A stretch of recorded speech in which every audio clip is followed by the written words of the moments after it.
So this is Ghost Ship from 2002.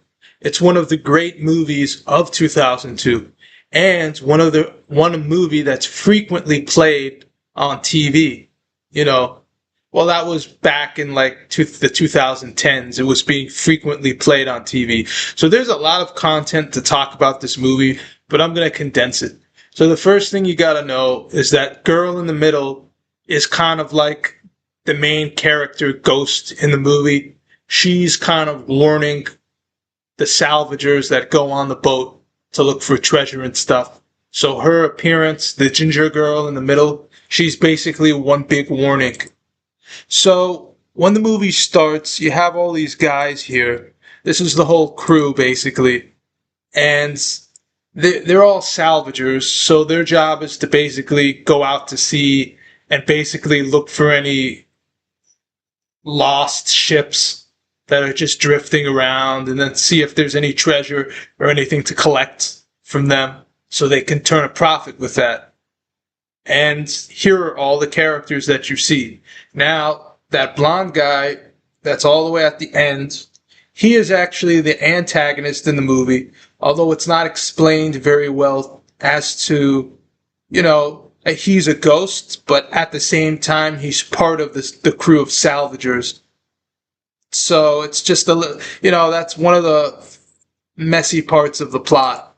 So what you have in this movie is that basically you have very good horror tropes, where everybody in this crew, unfortunately that I don't want to say this, is that they actually, all of these characters that you saw in the beginning picture, they all perish except for the girl with brown hair. Because all of them face supernatural encounters on the ship, and it all drives them mad or indirectly causes different deaths, So, what is next to say about this topic?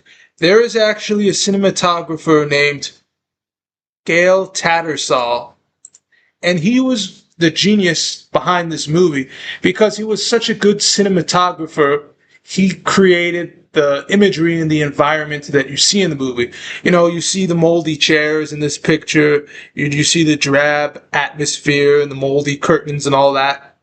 That looks like a ghost ship. So the atmosphere is what really sells this movie. The atmosphere is just peak. It makes you feel like you're exploring a haunted ship. The atmosphere really does that. Now, I will say this. When you do get to the middle of the movie, you get to see a flashback as to what happened to all the people that were on the ship before. It was a luxury Italian cruise liner, and all the people were assassinated in a plot to basically move stowaway gold that was left on the ship by a bunch of people who were trying to steal it.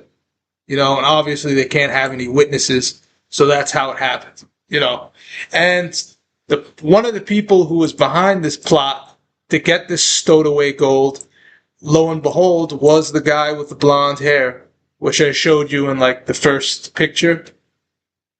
And, there's a confrontation with him at the end with the girl, the girl with the brown hair.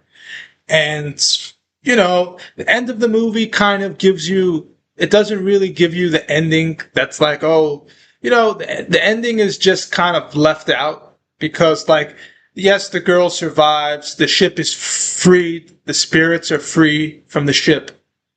And, the girl, she survives and she gets off the ship. But this guy, he survives. The ghost guy, the blonde guy who's a ghost, survives basically, and he basically gets away.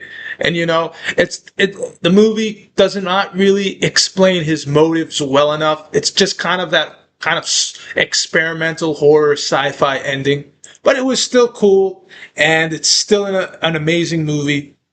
I give it a 7 out of 10. Check it out.